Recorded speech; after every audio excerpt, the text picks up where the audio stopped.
Warm greetings to everyone watching.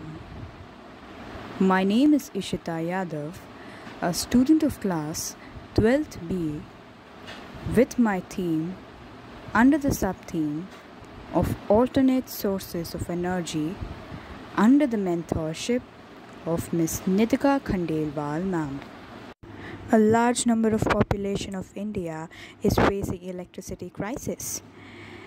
Many of them are not able to afford for electricity, which hampers their education. So here I have tried to make a flashlight that is solely based on the power of human hand, that will provide a cheaper and alternate source of energy for these people, reducing their sufferings. Recent studies showed that our own body is able to produce enough amount of heat that is able to light 3 LED bulbs, that is about 100 volt of energy. Based on this principle, I have made a thermal-electric hollow flashlight that is solely based on the power of human hand. That is, it doesn't require any kinetic energy or any batteries to light the LEDs. So let's jump straight into what is this hydraulic thermal-electric hollow flashlight and how does it works. What is a thermal-electric flashlight and how does it works? A thermal-electric flashlight is a flashlight that can be powered directly from the heat of a hand.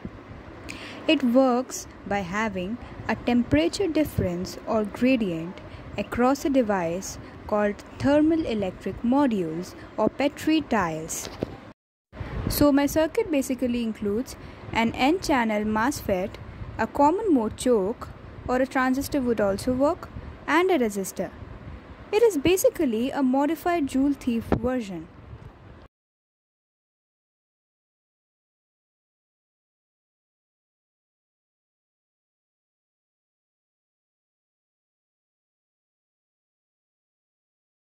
If I talk about how do I make my thermal-electric flashlight, I use a PVC tube or an old flashlight for the body that is at least 7 inches long and 1.5 inches or 4 centimeters wide.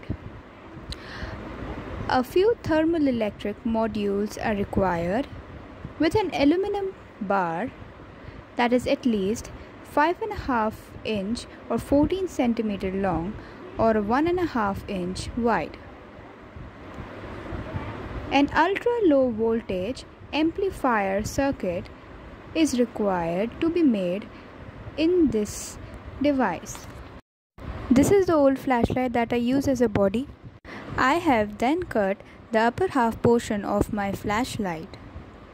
I have also made a hole at the end so that I can apply water inside my device to provide a cooling effect.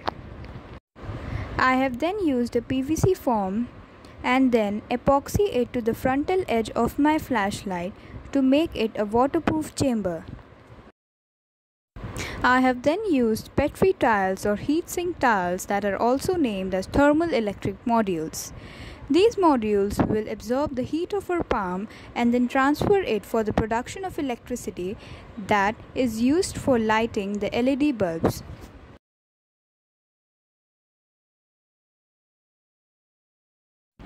This device works on the principle by providing a temperature gradient by absorbing the heat from the colder side and then transferring it to the hotter side.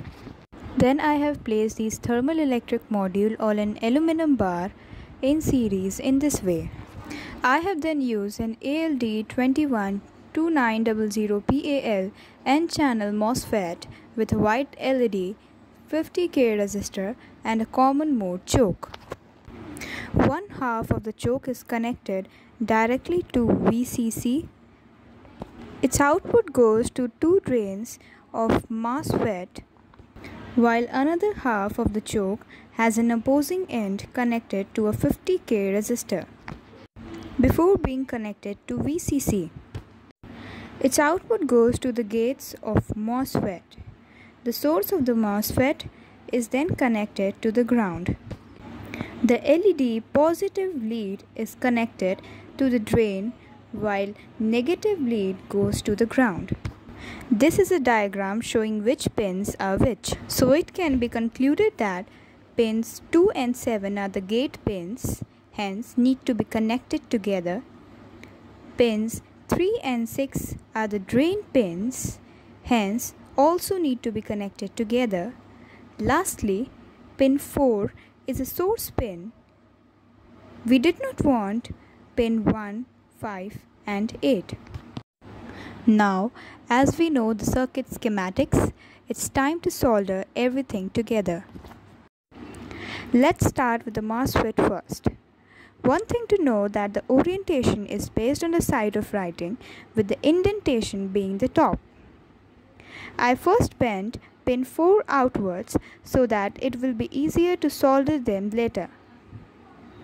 I then bent pin 2 and 7 towards each other and pin 3 and 6 towards each other so that I can make a solder bridge across the leads. I also decided to clip off pins 1, 5 and 8 because I don't need them. After that, I soldered the choke and resistor together by soldering resistor across the choke's opposing ends. I finally clipped off any necessary wires and then soldered it to the MOSFET. At the end, I applied some extension wire to connect it to the circuit later. Then I have tested my circuit's output voltage versus input voltage with the LED as a load using the thermalelectric modules.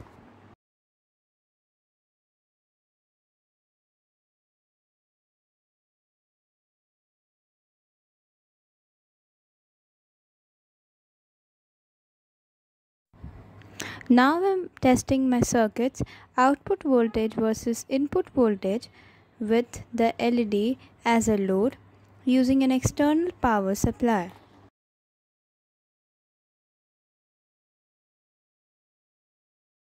At the end, I have connected all the circuits together and my hydraulic thermalelectric hollow flashlight is ready to work. But it requires some further improvements. Placing the circuit with LTC3108, this will increase the efficiency of the device. Here, one have to note that I have named this device as hydraulic thermalelectric hollow flashlight instead of hollow flashlight because instead of ambient air, it uses water that is 50 times more conductive than ambient air, hence increasing the conductivity of my device by 50 times. By creating a larger flashlight body, it will hold more water, hence increasing the cooling power. So this was all about my hydraulic thermalelectric hollow flashlight. Thank you for listening.